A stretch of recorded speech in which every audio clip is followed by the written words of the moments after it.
Téléspectateurs, mesdames et messieurs qui nous suivent sur cette plateforme de la télévision Renaissance, voici encore une fois le rendez-vous du journal en français. Les titres, d'abord, avant de commencer ce journal, le harcèlement des médias indépendants au Burundi et le résultat de mettre en organe de régulation des médias dans les mains des militants des CNDD-FDD zélés. Alexandre Niungeko critique l'avertissement adressé au journal Iwachuso mardi par le CNC.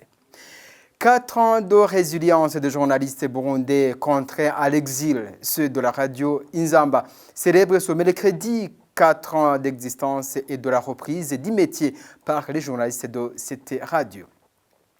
Puis au football, vous aurez le droit à l'analyse de Désiré Hatungimana sur les surprises qui caractérisent la CAN qui se déroule en Égypte. Voilà pour les titres. Bienvenue.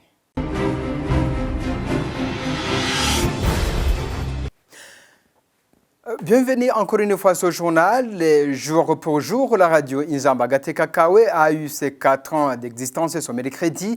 Les journalistes en exil ont pu continuer d'exercer les métiers malgré cette situation aussi particulière qu'anormale. À l'occasion de cet anniversaire, notre confrère Thierry Bigrindavier s'est entretenu avec quelques journalistes de la dite radio. Ce reportage suivait. Après la destruction des médias indépendants en mi-mai 2015, les journalistes en exil n'ont pas désarmé. Le 10 juillet de la même année, ils se sont organisés pour créer la radio Inzamba. C'était dans l'optique de continuer les métiers d'informer la communauté tant nationale qu'internationale sur la situation qui prévalait au Burundi. À l'occasion de cet 4e anniversaire, Alexandre Niungeko, directeur de la radio Inzamba, dit qu'ils ont créé cette radio pour défier le gouvernement du Burundi qui voulait priver le droit à l'information au peuple burundais. La radio Inzamba a été créée juste au lendemain de la destruction des médias burundais.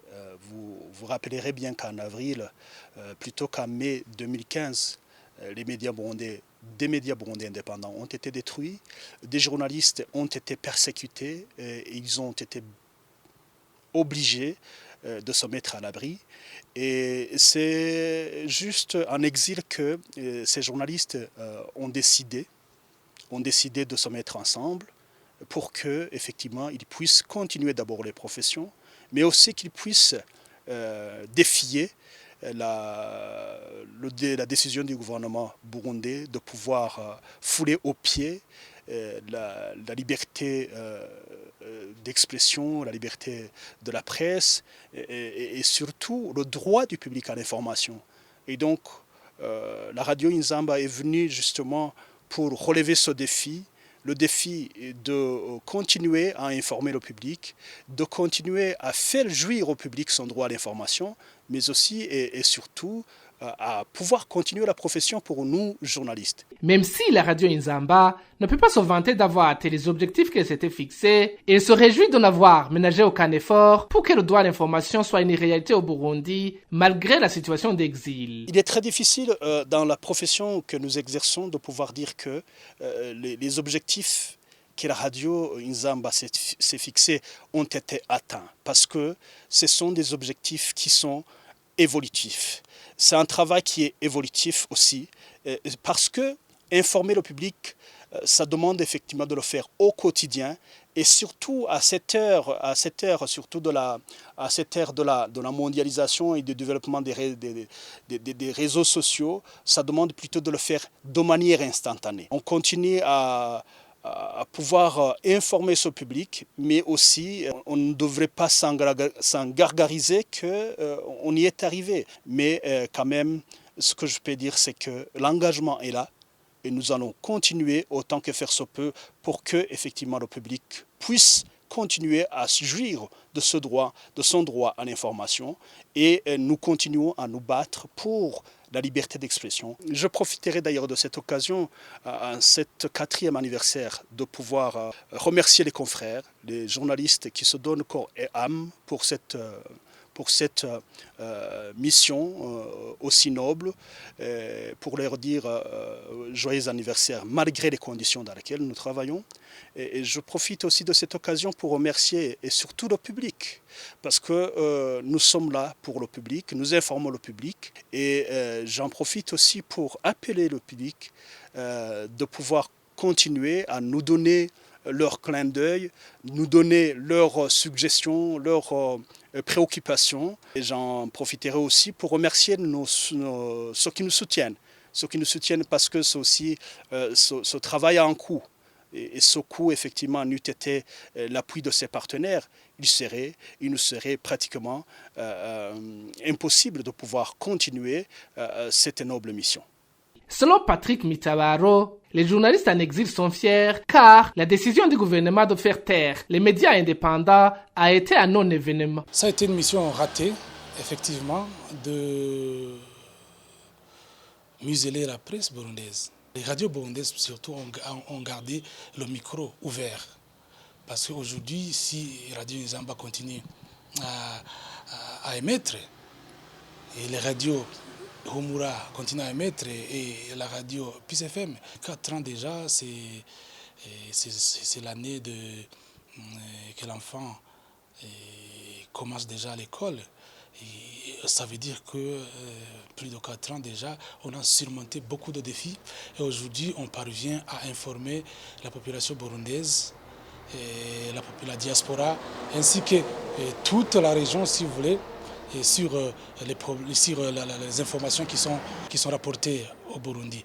Et ça veut dire donc qu'aujourd'hui, on est fiers de pouvoir rester sur notre métier, cramponné sur notre métier, malgré les problèmes que nous avons connus dans le passé. Aujourd'hui, ce n'est pas le moment de rester bras croisés, et ce sont les moments plutôt d'édifier aujourd'hui notre métier de journaliste, et comme on l'a déjà recommencé il y a de cela 4 ans.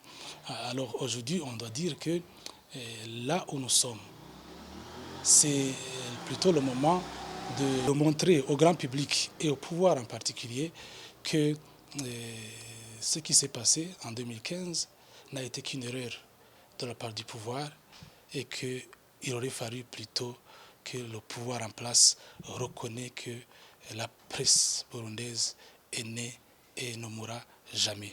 Plus de 100 journalistes ont fui le pays en 2015 après la décision controversée de Pierre Nkurunziza de briguer un 3e mandat, jugé contraire à l'accord d'Arusha et à la constitution qui en est issue.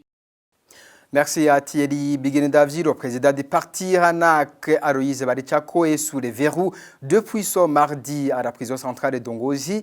À l'origine, en conflit avec un associé dans l'implantation d'une école médicale à Kirundo, le porte-parole du parti RANAC, Georges Nikiza, confirme l'information et exclut les mobiles politiques derrière ce dossier.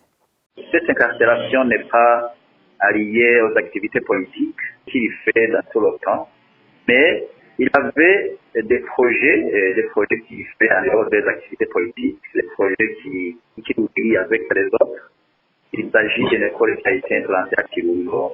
L'un des associés a été malaisé, il a porté plainte. C'est l'un des associés qui n'est pas content de la manière dont la gestion a été, et que finalement il a préféré traiter la justice. Non, à l'est de Bukavu, il n'y a pas franchement des mobiles politiques qui sont dedans. Cependant, nous dénonçons finalement les procédures que la justice a procédées, pas parce que il est allé pour justement ouvrir les débats. Malheureusement, je ne sais pas de quel problème il a avec le procureur, donc il a pris la décision de le incarcérer, arguant qu'il a fait la rébellion, il n'a pas exécuté la décision de la justice, du jugement, lequel jugement devrait s'exécuter par la justice. Donc c'est ça que nous devons dénoncer, sinon les mobiles politiques ne sont pas mis en évidence jusqu'à l'heure où je vous parle. Nous demandons quand même que la justice respecte les procédures. Il y a la recherche de la vérité. Et puis, il faut qu'il soit relaxé. S'il continue à répondre à la justice, c'est ça libre, c'est ça à la maison. Parce qu'il n'y a pas de pénal, il n'y a pas de pénal dans tout ce que vous collez. Voilà, c'était Georges Nikiza, il est porte-parole du parti RANAC. Il se remarque que le Conseil national de la communication CNC vise à satisfaire le parti CNDD-FDD. Les membres même de ce conseil sont les militants de ce parti. C'est dans ce cas qu'il continue à maltraiter les médias indépendants. L'avis est d'Alexandre Niyungeko, président de l'Union burundaise des journalistes. On l'écoute. il est clair que les mesures intempestives qu'on voit, ou les attaques du Conseil national de la communication à l'envers du journal Iwachu ne sont autres qu'une droite ligne qui s'est tracée, cet organe, pour être réellement au service du pouvoir de Bujumbura, qui est un pouvoir dictatorial et sanguinaire. Et donc, ce n'est pas étonnant la décision qu'ils viennent de prendre, qu'ils vont prendre même, parce que visiblement ce sont des mises en garde, mais ce n'est pas exclu que demain ou après-demain d'autres mesures vont sortir.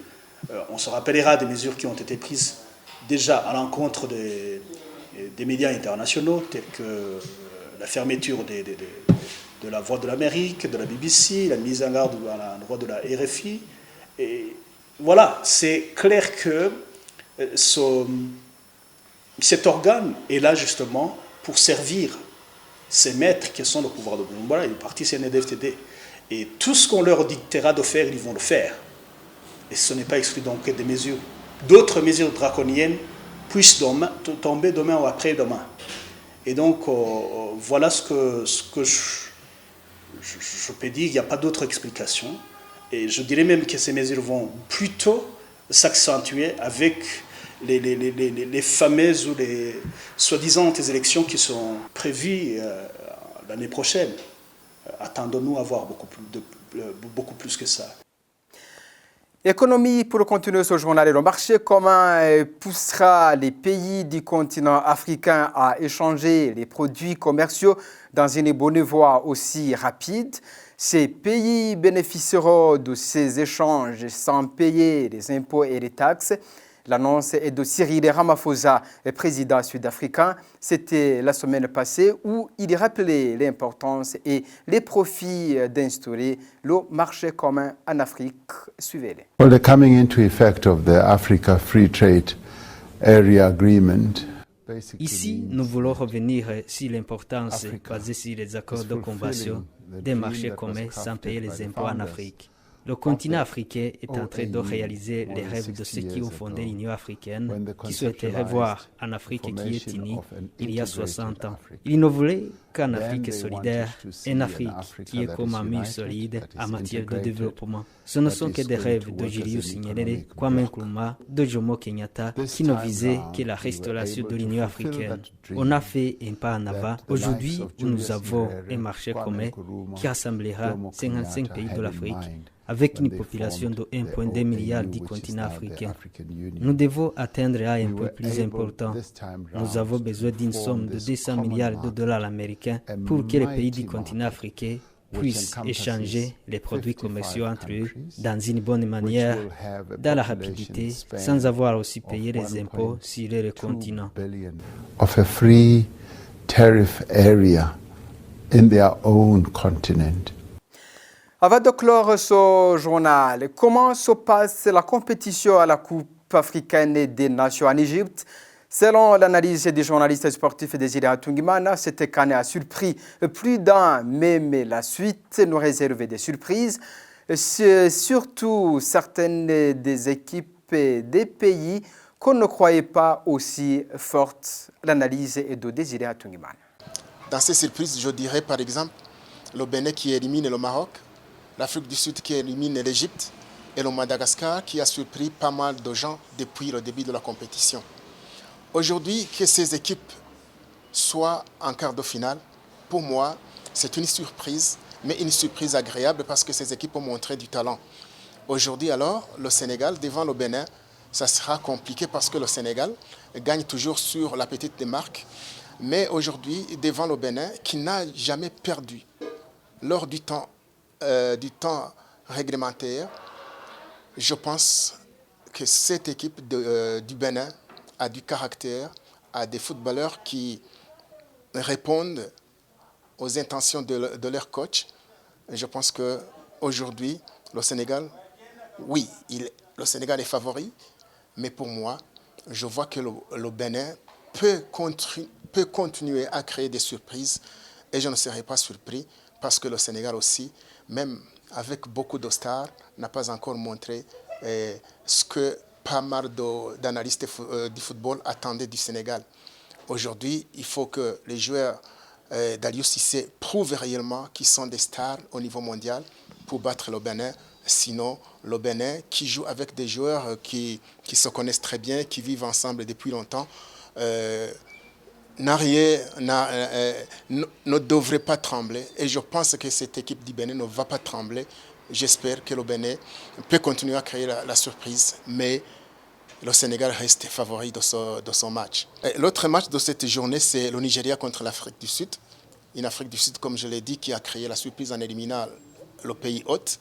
Je pense que le Nigeria, qui a sorti le Cameroun en huitième de finale, n'est pas perdu. Le Nigeria joue très bien. Ce sera un match ouvert. Difficile de pronostiquer sur ce match parce que ce sont des équipes avec de jeunes joueurs qui peuvent montrer de grandes choses pendant ce match. Et demain, c'est là où on s'attend à des matchs très très disputés, des matchs de haut niveau. Par exemple, la Côte d'Ivoire qui joue contre l'Algérie. L'Algérie qui y est une équipe très bien cotée jusqu'aujourd'hui parce que l'Algérie a gagné tous les matchs et a gagné ces matchs sans difficulté, jouer contre la Côte d'Ivoire, qui est une équipe avec beaucoup de stars. Je pense que l'Algérie est favori pour ce match, même si la Côte d'Ivoire, une équipe que tout le monde connaît, une équipe solide, peut aussi rivaliser avec l'Algérie. De ce jeudi opposera le Madagascar, qui a surpris tout le monde depuis le début de la compétition, qui va jouer contre la Tunisie. Si Madagascar gagne le match de demain, de ce jeudi, je ne serai pas surpris du tout parce que c'est une équipe solide, une équipe qui a montré que Madagascar a du talent devant la Tunisie, qui a dessus d'ailleurs, parce que la Tunisie n'a pas encore montré réellement ce que plusieurs gens attendaient de cette équipe. Je pense que Madagascar peut continuer à créer la surprise comme dès le début du championnat. Et cette équipe, si elle arrive en demi-finale, je ne serai pas du tout surpris. Voilà, mesdames et messieurs, c'est par cette analyse de Désiré Tungimana que je remercie professionnel de ce journal. Merci de l'avoir suivi. Au prochain rendez-vous.